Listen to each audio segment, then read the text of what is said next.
How do? Welcome to Life's Modelling channel. So, what do we have here? Right, this is BPKs, or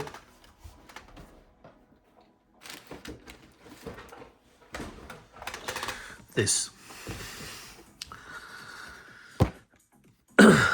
big plane kits, 172 Poseidon.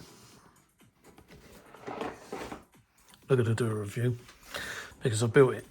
So, basically, what it is I've been asked by a gentleman, how's it go together? Because this has been, I post things up on Facebook. So, first of all, I did the Spitfire. This came while I was doing the Spitfire. I had a look. I test fitted everything. Wasn't brilliant, but it went together. Looked as though it was going to be a nice build. And yeah, it is what it is. It's a multimedia kit. So you've got brass etch in there. You've got 3D printed parts. You've got resin parts. And you've got plastic. So the one real dog dive was the arse ends. So it comes in 3 bits. So it's the 2 halves and the bottom piece. The fuselage here is just 2 pieces. Then you get a wing piece underneath. The wings are 1 and 2, and then they join onto the piece on the bottom. Then you got all the wing pods, the flat pods, the pylons for the weapons. The engines all go on separate. Working towards the nose. This whole front end is a glass canopy, so this comes off and goes on when you build it. The nose is separate. Now, what I will say is that this, I emphasise this strongly, it is what it is. It fits, and you'll get it to the best way of fitting it, and you'll have to call it a day and say that's going to have to do. Because you get things like the back end where it meets the front end. So where there's a join, you've got to put filler. So this is what I've done. It's only literally about as wide as my little finger. As you can see where the panel lines are not, I've got to rescribe them back in. But that had filler all the way around there and around the top, around the other side, down as far as here. So yeah, it is what it is. I mean, some people might make an absolute mint job of this. But in all honesty, this wasn't my preferred subject. My preferred subject was a 737-100 from that, which is what they've now, I think it's their latest one. That's the one I wanted. It was a 200 first, and then I found out that the aircraft I wanted to do was actually a 100. So that was my preferred subject. But because I got a very good friend who, his friend is the guy that owns this company, and he had the last one left at Telford. He bumped into him and said, does your mate want this? Yep. I snapped his hand off, thought, right, I'll have it, just to see what they're like. So they are what they are. They're like the same kind of thing as a Mach 2 VC10, which I've got, but they're on a whole nother level. These are much more professionally built, so they're not the Mach 2 VC10, but in what I'm saying is the Mach 2 VC10 was a limited run of things. He does what he does, and he skips them out there. These are a limited run. He does what he does, but much better. This is so don't get me wrong. Don't think I'm going to end into a world of throwing it in the bin, because you're not. So basically what I did is I joined these 2 halves together. Then after I'd done that, I joined this bottom plate to this side. So I glued it all the way down there. I then glued it to this side, which left this seam and this seam open to flap around with. Once they was all set, I then glued these. Now where they've gone together and where I've had the elastic bands around, this particular corner sunk in. So all I did was put the saw in there, it popped back out, and all I did was not put anything on it, no elastic bands, but just glued it, and it's dried as good as is. Here you can see the join mark between this and this. Yeah, it's a pain because all the resin pay, which is this stuff, this is what I use, basically shrunk in. Now there's supposed to be this line's supposed to carry on down there to there. That's the centre joint, and then you get another line, and then there's a line that goes right the way across the bottom, and that's all sanded off.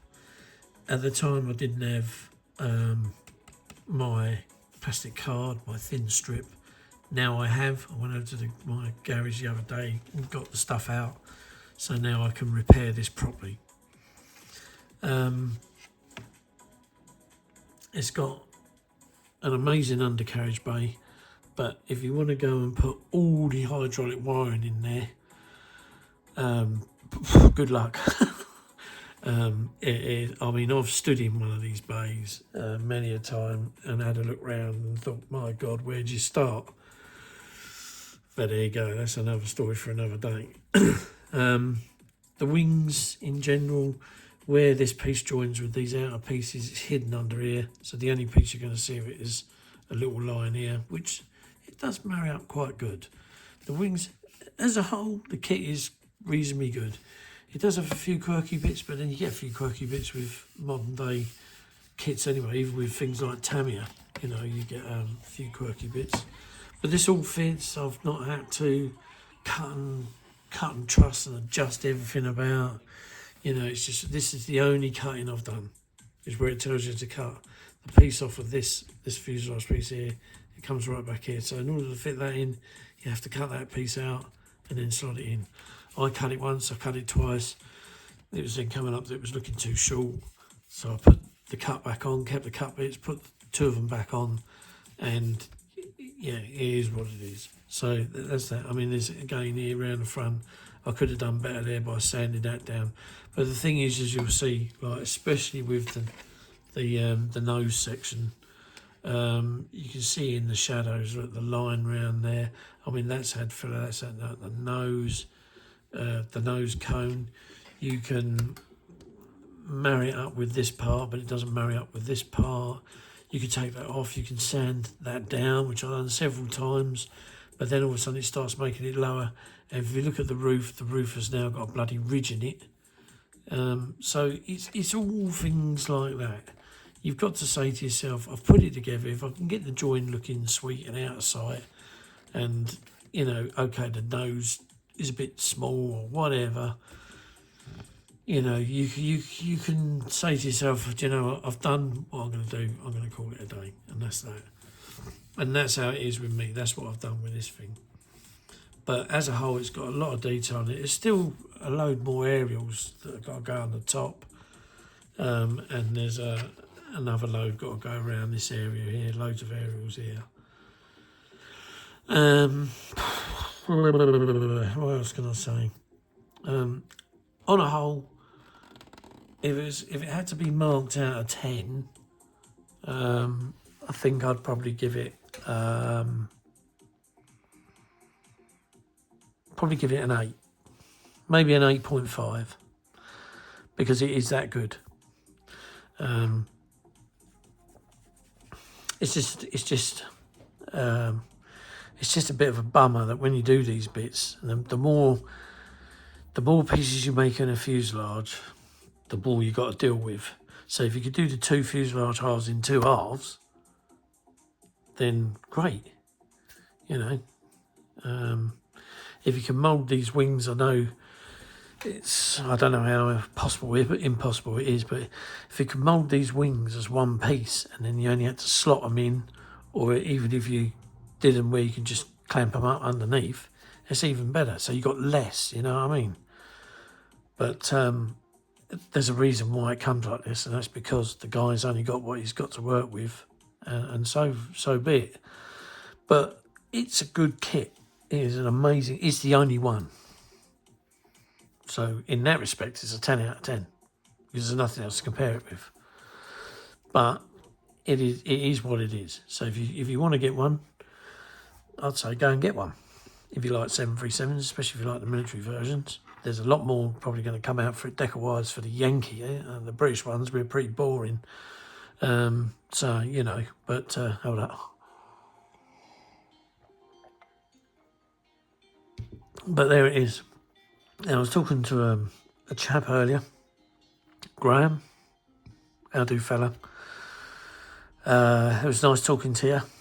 let's hope that, well, mind you, saying about, he ended the note on saying that he's hoping for rain tomorrow. Now, he lives in Scotland now, as far as I know.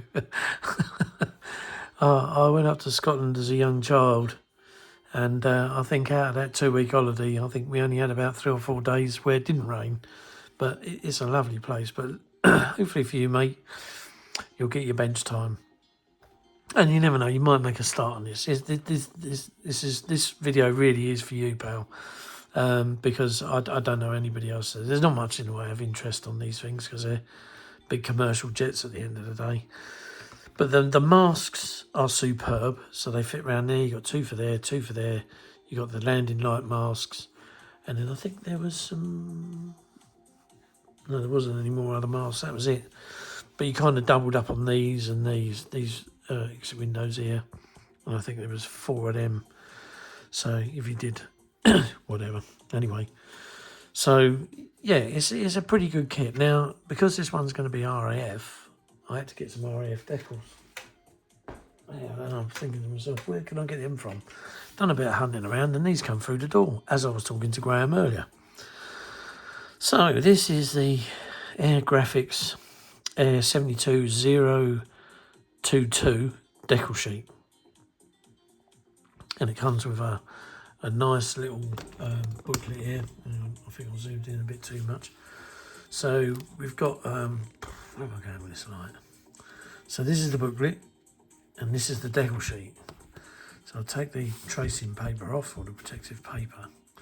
And if I just run the light over it, you can see how well these decals are printed. Yeah, I mean this is. So going blow down. Well, if I zoom right in, here we go. That's more like it. There you go. Look, you see how close they are to the letterings and the numbers. So you're looking at nice, tight, decals there. Now, get a full stencil sheet. You get all the numbers of all the aeroplanes, plus all their names to do with the Royal Air Force. The decals are printed by Fantasy Print Shop. I have had some decals by them before, and they're not bad. They're not cartographed, but they're still their next best thing. So that's your decal sheet. Now with your booklet, let's put them there for a minute.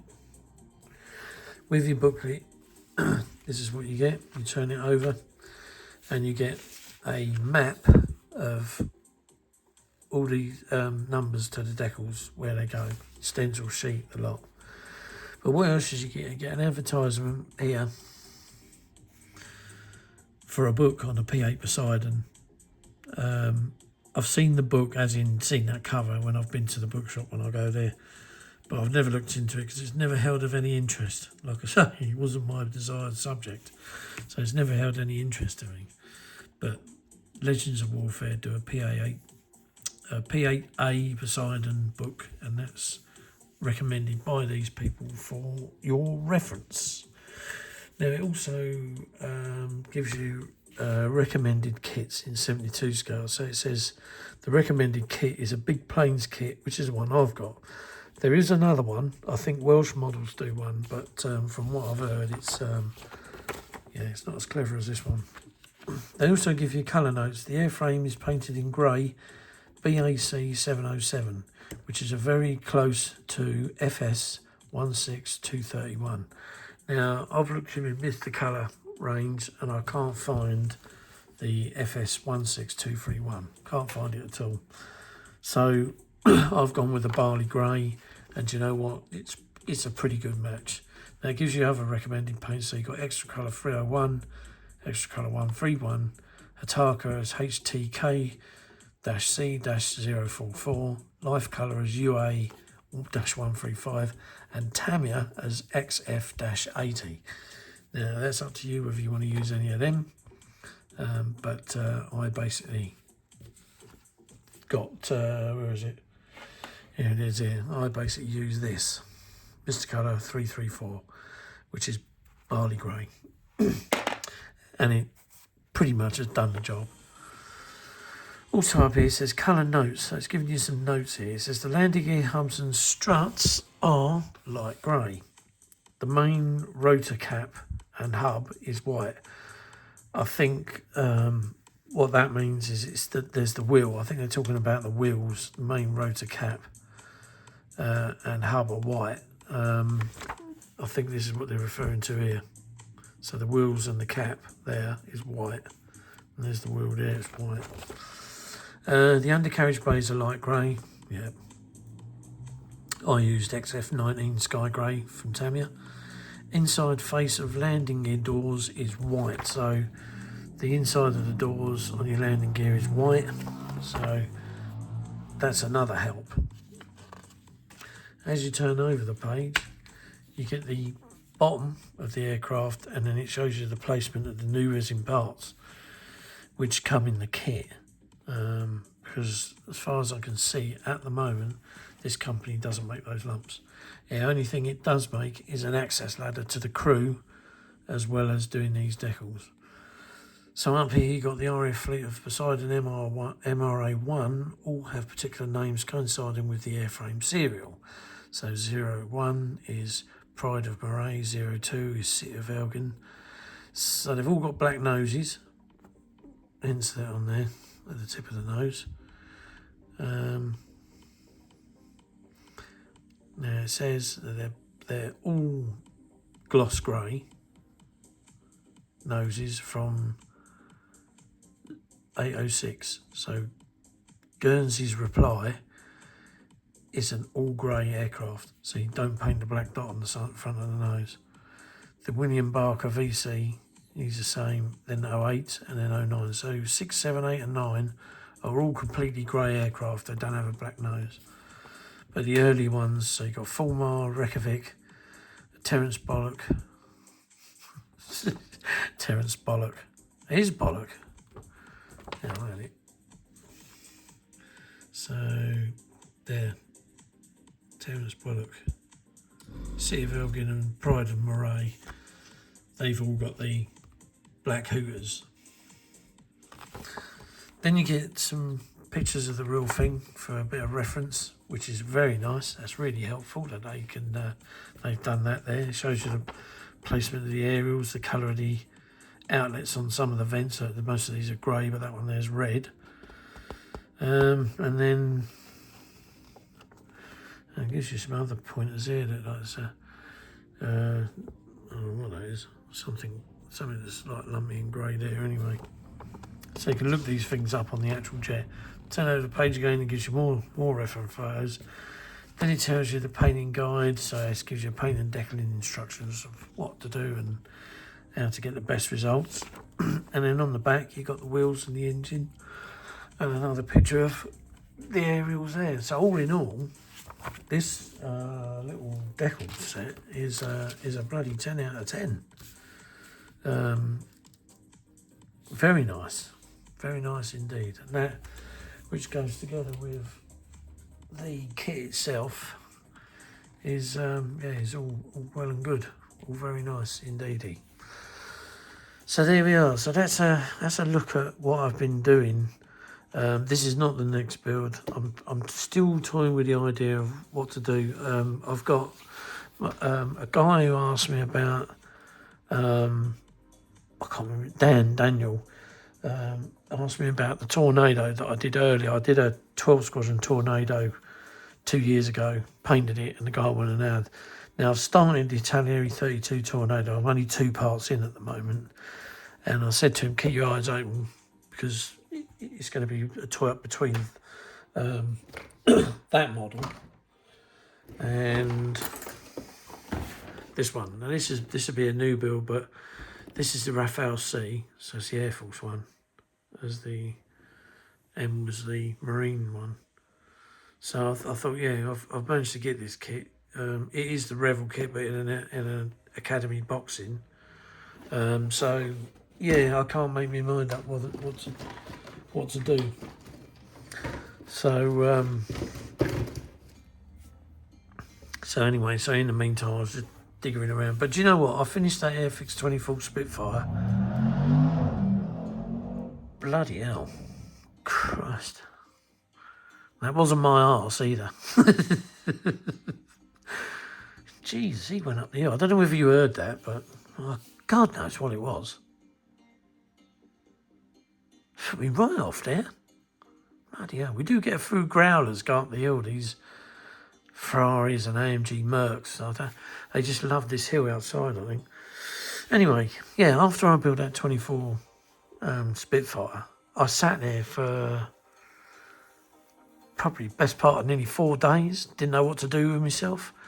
So I was tinkering with this. And the other thing I'll tell you with this was this had a really, really badly bent tail. I mean, if you was to put a pencil line up there, so let's just put it this way. So where you've got her here,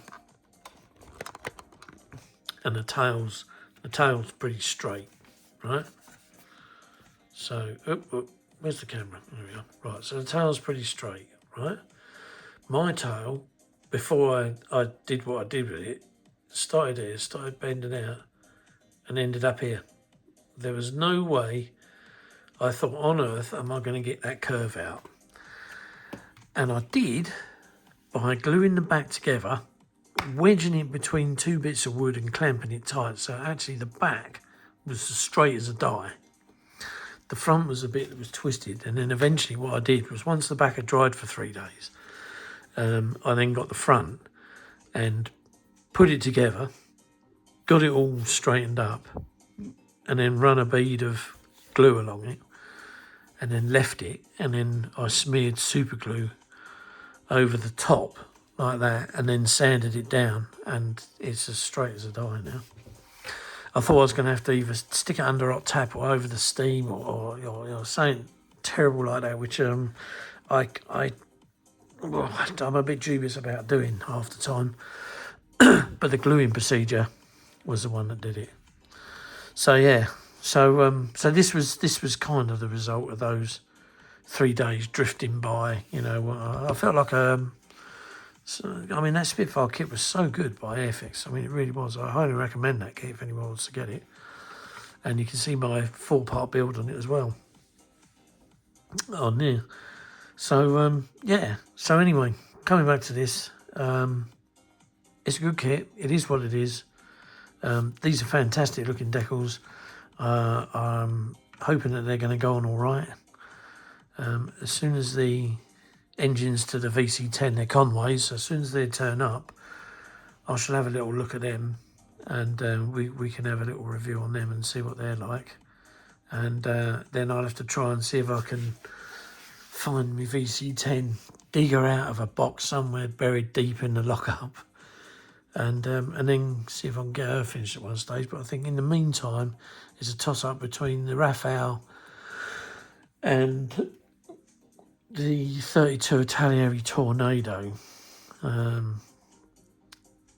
as to which one to, whether to start from scratch and do a build, or whether to carry on and make part 3 until I finish the Tornado.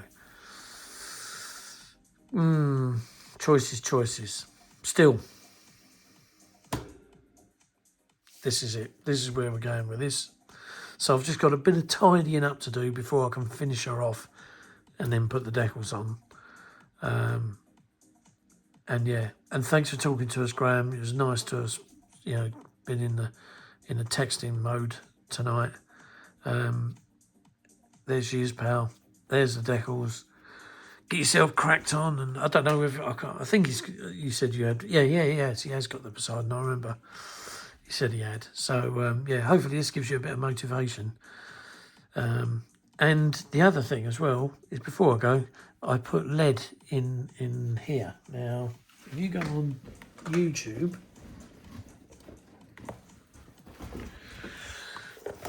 then you can get these, right? They're what they put on your car wheels for balancing, right? And I put 10, 20, 2, so basically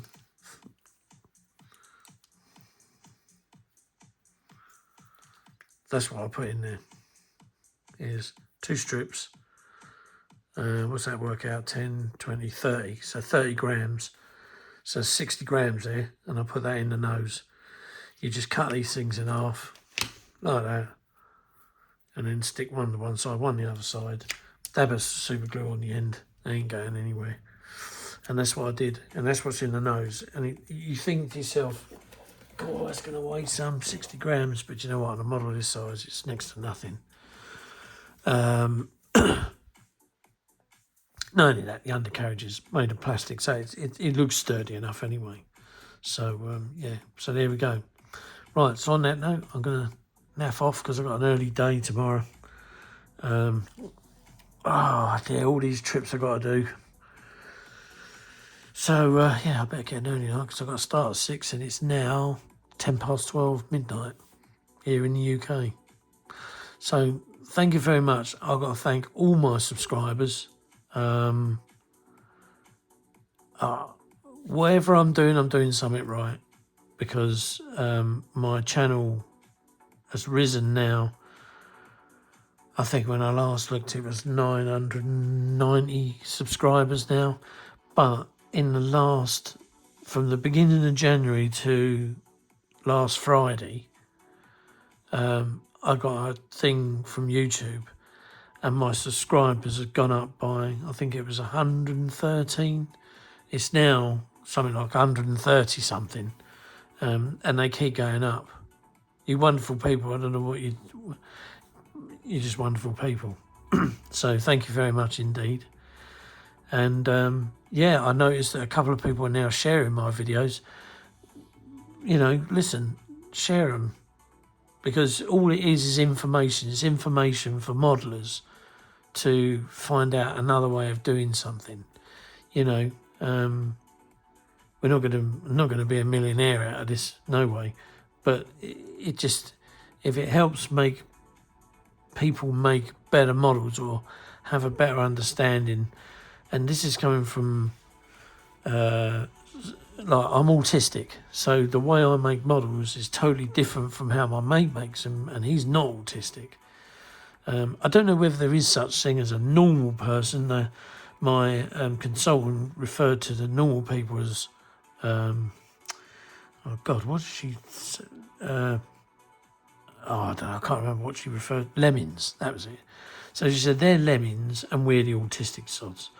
So, you know, how I build a kit is far different from how my mate would build a kit.